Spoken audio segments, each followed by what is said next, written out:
Perseverance and spirit have done wonders in all ages.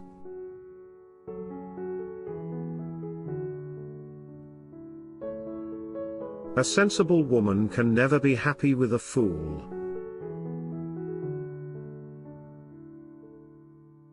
Happiness depends more upon the internal frame of a person's own mind, than on the externals in the world.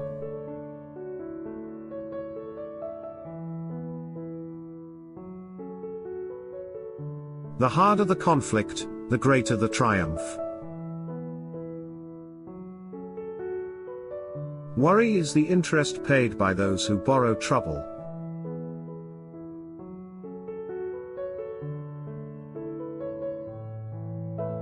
"99% of failures come from people who make excuses."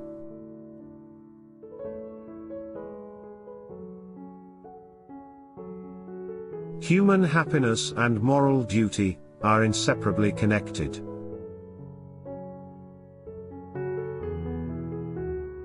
Few men have virtue to withstand the highest bidder.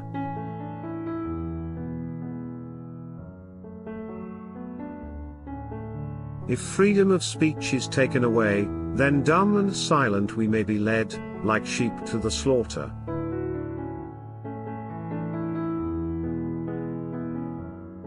I conceive a knowledge of books as the basis upon which other knowledge is to be built.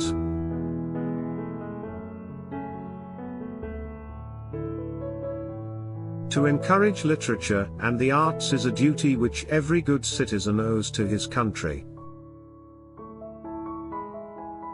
Where are our men of abilities? Why do they not come forth to save their country?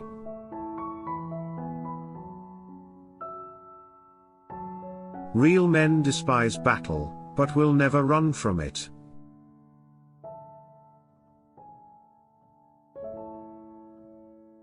Let your heart feel for the afflictions and distress of everyone.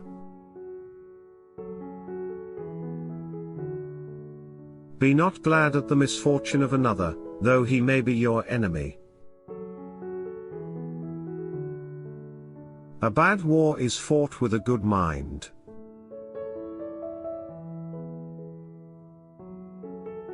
Guard against the impostures of pretended patriotism.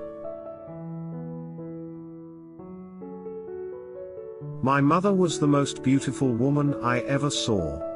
All I am I owe to my mother.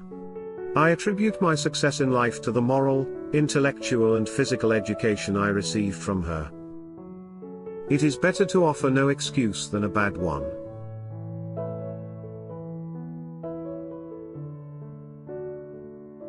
It is better to be alone than in bad company.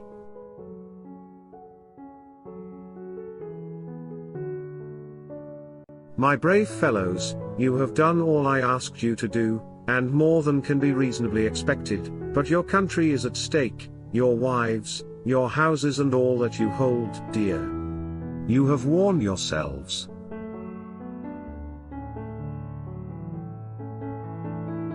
If we desire to avoid insult, we must be able to repel it. If we desire to secure peace, one of the most powerful instruments of our rising prosperity, it must be known that we are at all times ready.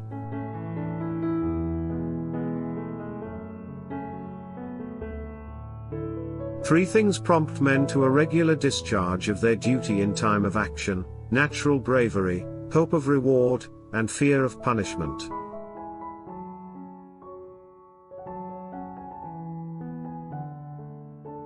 There is nothing so likely to produce peace as to be well prepared to meet an enemy. Remember that it is the actions, and not the commission, that make the officer, and that there is more expected from him than the title.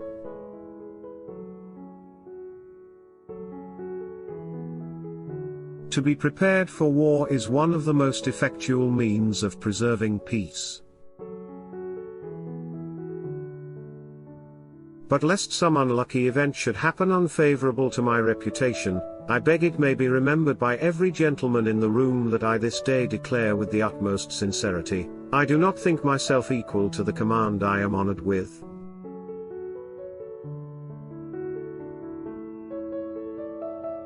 A primary object should be the education of youth in the science of government.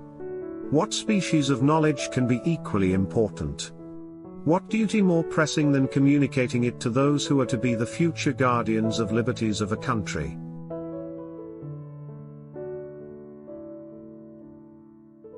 How far you go in life depends on your being tender with the young, compassionate with the aged, sympathetic with the striving, and tolerant of the weak and the strong.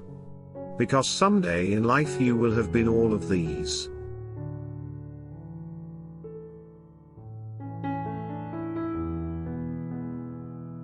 Having finished the work assigned me, I retire from the great theatre of action, bidding an affectionate farewell to this august body under whose orders I have so long acted. I offer my commission, and take my leave of all the employments of public life.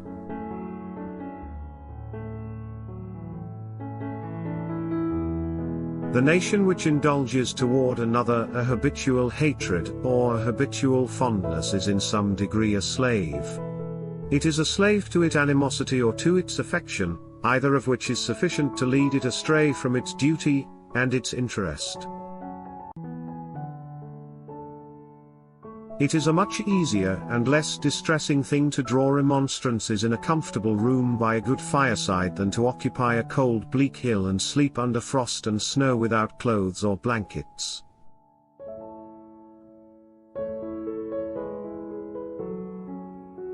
While we are performing the duties of good citizens and soldiers, we ought not to be inattentive to the higher duties of religion. To the distinguished character of patriot, it should be our highest glory to add the more distinguished character of Christian.